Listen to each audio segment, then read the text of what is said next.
Hello students, आज की हमारी वर्कशीट नंबर है 64 जो कि हमें directorate of education GNCT of Delhi द्वारा भेजी गई है।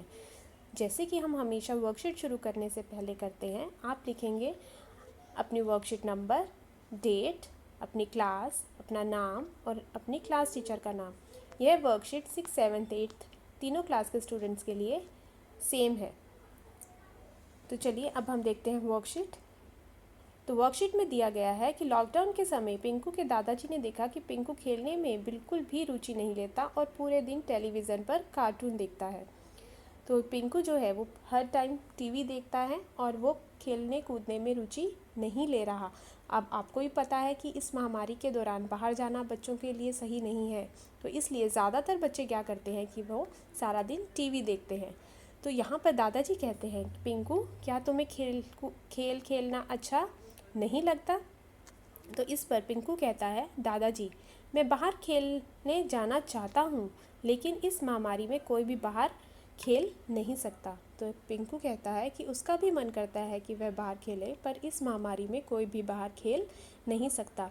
सेम कंडीशंस हमारी भी हैं, हम भी बाहर खेलना चाहते हैं पर हमें बाहर खेलना हमारे लिए मुमकिन नहीं है। तो क्या इसका मतलब ये है कि हम सारा दिन टीवी देखें?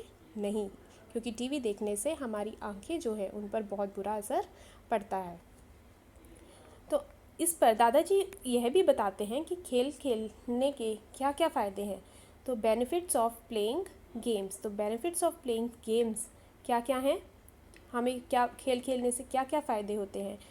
आपके शरीर को तंदुरुस्त रखता है। खेल खेलने से हमारा जो शरीर है वो तंदुरुस्त रहता है, हमारी एकाग्रता बढ़ती है, हम एक दूसरे के साथ सहयोग करना सीखते हैं, टीम में काम करना सीखते हैं। हम खेलकूद हमें अनुशासन सिखाता है और हमारे आत्मविश्वास को भी बढ़ाता है। तो खेलना कूदना बहुत ज़रूरी है ताकि हमारा जो शरीर है वो तंदुरुस्त रहे और साथ में ही हमारा जो सेल्फ़ कॉन्फिडेंस है वो भी बढ़े, हमें अनुशासन में रहना भी आए। तो चलिए अब हम आगे करते हैं अपनी वर्कशीट। आइए पहचानें कि कौन कौन से खेल हैं जिन्हें हम घर पर खेल सकते हैं। तो बहुत से ऐसे खेल हैं जिन्हें हम घर पर भी खेल सकते हैं, जिसके लिए हमें बाहर जाने की ज़रूरत नहीं है।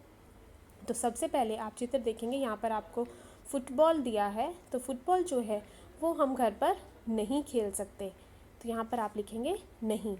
दूसरे चित्र में लूडो का चित्र है। तो लूडो क्या आप घर पर खेल सकते हैं? बिल्कुल हाँ, हम घर पर लूडो खेल सकते हैं। उसके बाद है रस्सी कूदना। अब यहाँ पर आपको थोड़ी कन्फ्यूजन होगी कि क्या हम घर पर रस्सी कूद सकते हैं या उसके लिए हमें बाहर ही जाना पड़ेगा। तो यहाँ पर आपका जो उत्तर है वो हाँ भी हो सकता है और नहीं भी। हाँ इसलिए कि अगर आपके पास घर के आगे बगीचा है तो आप वहाँ पर आसानी से रस्सी कूद सकते हैं, पर ध्यान रहे कि छत पर रस्सी कूदना बिल्कुल सही नहीं है। उससे आपको शतरंज आप आसानी से घर में खेल सकते हैं, तो सही हाँ। उसके बाद है क्रिकेट। क्रिकेट जो है वो हम घर के अंदर नहीं खेल सकते, क्योंकि अगर आप घर के अंदर बॉल और बैट खेलोगे तो उससे क्या होगा कि आपके घर का सामान टूट सकता है, कांच का सामान टूट सकता है, टीवी टूट सकता है। तो ये सब खेल हमें घर पर नहीं खेलने चाहिए। तो इसके बाद जो मेन क्वेश्चन आपको यहाँ पे दिया गया है वो वह है, घर के अंदर खेले जाने वाले अपने प्रिय खेलों के नाम लिखिए। तो यहाँ पर आप जो घर में अब इन दिनों आप जो घर में खेल खेल रहे हैं उनके नाम यहाँ पर दे सकते हैं। जैसे कि आप राजा मंत्री चोर सिपाही खेलते हैं, चिड़िया उड़ खेल सकते हैं, सांप सीढ़ी है, कैरम है, पोषण पा है, म्यूज़िकल चेयर है, लुका छिपी है। इसके अलावा आप अंताक्षरी जो है वो भी घर पे खेल सकते हैं। तो ऐसी तरह के बहुत सारे खेल हैं जो आप आसानी से घर पे खेल सकते हैं। तो ये थी हमारी आज की वर्कशीट। अगर आपको ये वर्कशीट समझ आई है तो please like, share and subscribe. Thank you.